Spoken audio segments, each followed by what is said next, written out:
Եկեք ուսումնասիրենք ֆինանսների կառավարման money management-ի 5 հիմնական կանոնները։ Նպատակը ուսումնասիրել ֆինանսական կառավարման 5 կանոնները, հասկանալ ֆինանսների կառավարման կանոնները եւ թե ինչպես կիրառել այս կանոնները առևտրի ընթացքում ձեր ամենօրյա առևտրում։ Լիվերմորը ֆինանսների կառավարման կանոնները բաղկացած են ընդամենը 5 կետից, այս 5 կետը թույլ կտա, որպեսզի դուք բազմապատկեք ձեր միջոցները եւ պահպանեք ձեր միջոցները։ Ինչպիսի կանոնների մասին է խոսքը գնում։ Առաջի կանոնը հնչում է շատ պարզ, բայց շատ խորիմաստ։ Մի կորցրեք ձեր գումարը։ Չկորցնելը, ընկերներ, դա արդեն բազմապատկման եւ պահպանման առաջի կանոնն է։ Տրեյդերները կամ ներդրողները չպետք է բացի դիրքը մեծ ծավալով եւ բոլոր գումարները ներդնի մեկ գործարքում։ Ավելի ճիշտ է աստիճանաբար ավելացնել դիրքերը, քիչ-քիչ մտնել նույն գործարքի մեջ։ Եթե կանխատեսումը սխալ էր, իսկ մենք ընկերներ գործ ունենք վիճակագրության հետ, մենք ընկերներ գործ ունենք հավանականությունների հետ։ Այստեղ ճիշտը եւ սխալը որոշվում է ոչ թե մեկ գործարքով, այլ որոշվում է համակցության մեջ։ Եթե կանխատեսումը սխալ էր, հոգեբանորեն հեշտ է փակել փոքր վնասով դիրքը։ Մեծ վնասով դիրքերը շատ դժվար է փակել, դրա համար էլ մենք դրանք պահում ենք շատ երկար, ինչը բերում է անցանկալի հետևանքների։ Երկրորդ կանոնը դա դիվերսիֆիկացիան է։ Գնվող կրիպտոարժույթների քանակի ավելացման միջոցով ռիսկի նվազեցման գործընթացը, այսինքն ունեցած ամբողջ կապիտալը ներդնել մեկ գործարքի մեջ, սա մեծագույն սխալ է, որ կարող է իրեն թույլ տալ ցանկացած ներդրող եւ ցանկացած տրեյդեր։ Դիվերսիֆիկացիան թույլ է տալիս, որպեսզի դուք կարողանաք որոշումներ կայացնել, իսկ այդ որոշումները կայացնել պահի ազդեցության արդեն պահից դուրս գալով։ Եթե դուք մեկ դիրքում եք ներդրել ձեր ամբողջ կապիտալը, մեկ անցանկալի շարժը, մեկ անցանկալի արագ շարժը կարող է ձեզ բերել անցանկալի հետևանքների։ Դրա համար էլ ընկերներ պետք է դիվերսիֆիկացնեք ձեր կապիտալը այս շուկայում։ Բացի դրանից, դիվերսիֆիկացնել այս շուկայում նշանակում է ունենալ դիվերսիֆիկացիա եւ սպոտային հարթակում եւ ֆյուչերսային հարթակում, ինչը նույնպես ձեզ համար կլինի կապիտալի ճիշտ բաշխման ճիշտ կանոն։ Պարտադիր է սահմանել պաշտպանական օրդերներ։ Պաշտպանական օրդերները, ընկերներ, ձեզ օգնելու են խուսափել անցանկալի հետևանքներից։ Stop loss-ը պետք է հաշվարկվի ելնելով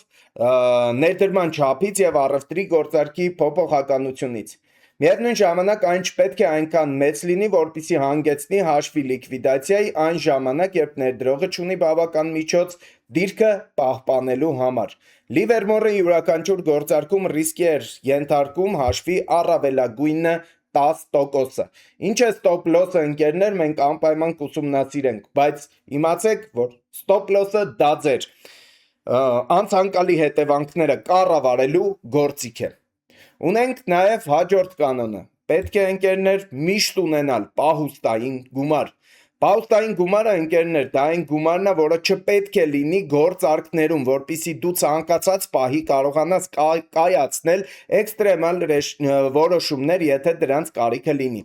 Լիվերմորը կարծում էր, որ տրեյդերի ցանկությունը մշտապես առևտուր անելն է եւ բոլոր գումարները պահել շուկայում սխալ դիրքորոշում է։ Տրեյդերը պետք է ունենա համբերություն եւ ազատ միջոցների պահուստ խոստումնալից գործարք բացելու համար։ Հիշեք, ընկերներ, որ շուկան միշտ տալու է հնարավորություններ։ Շուկայում միշտ լինելու են հնարավորություններ եւ եթե դու ինչ-որ տեղ, ինչ-որ բան բաց ես թողել, ոչինչ, համբերատար սպասիր մինչեւ հաջորդ իրավիճակը եւ իրավիճակը իհարկե տեսնելուց մի ամբողջ գումարով մտիր դիրքերի մեջ եւ միշտ ունեցիր պահուստային գումար ել ավելի շահավետ գործարքների համար։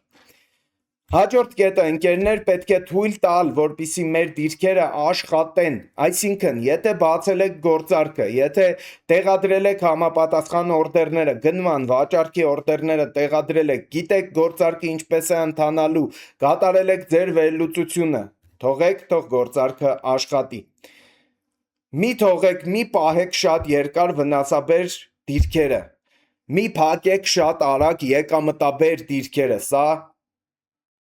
մի օրենք է, որը ձեզ միշտ կբերի կապիտալի ավելացման։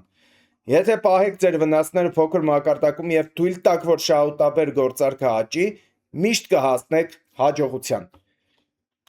Ինչի համար ենք մենք աշխատում, ինչի համար ենք գալիս այս շուկա, ինչի համար են մարդիկ սիրում այս շուկան եւ ինչի համար են առհասարակ նախընտրում ֆինանսների հետ աշխատանքը, որովհետև սա շահութաբեր է, սա եկամտաբեր է եւ այստեղ կարելի է մեծ գումարներ վաստակել։ Իսկ ինչի համար վաստակել մեծ գումարներ, եկեք դատենք միասին։ Յուրաքանչյուրդ ունեք նպատակներ, երազանքներ, ցանկություններ։ Այդ նպատակները, երազանքներն ու ցանկությունները իրագործելու համար այսօր մեզ անհրաժեշտ է ունենալ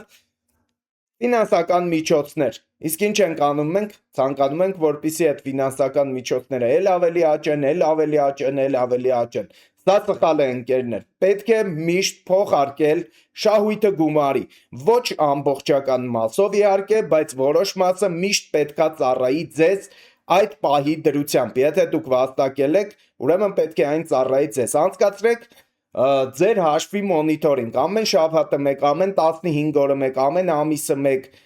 ինչ որ մեկիդ համար երամսյակային եւ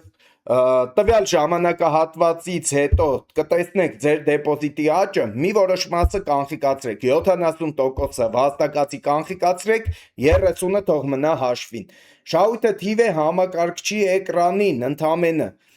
Այսինքն ձեր ուղեղի համար, ձեր գիտակցության եւ ենթագիտակցության համար ձեր բալանսին եղած $100, 200 կամ $1000 դա նույն բանն է, ինչ թղթի վրա ուղակի գրեք 200, 500 կամ 1000։ Դրա համար պետք է կանխիկացնել անպայման գումարը։ Բայց եթե ծախսեք գումարը, այդ գումարները մնայուն կերպով կմնան ձեզ հետ։ Եթե դրանք վերցնեք եւ կիրառեք այն նպատակների իրագործման համար, ինչի համար որ առհասարակ եկել եք այս շուկա։ Անկախ նրանից թե ինչ կլինի շուկայի կամ ձեր կապիտալի հետ, այդ գումարը արդեն դուրս է բերված եւ այդ գումարը արդեն ձեր կարիքները բավարարել է եւ ձեր երազանքները իրագործել է։ Դրա համար միշտ պետք է փոխարկել եղած շահույթը գումարով։ Ինչ արեցինք մենք այսօր, ընկերներ։ Մենք այսօր ուսումնասիրեցինք Ջեյսի Լիվերմորի ֆինանսների կառավարման 5 հիմնական կանոնները։ Իմացանք ինչպես օգտագործել այդ կանոնները առևտրում, որպեսզի ավելացնենք մեր կապիտալը, պահպանենք մեր կապիտալը եւ իհարկե բազմապատկենք մեր կապիտալը։ Իսկ այսօր այսքանը, հաջորդ դասին կխոսեմ արդեն take profit եւ stop loss գործիքների մասին։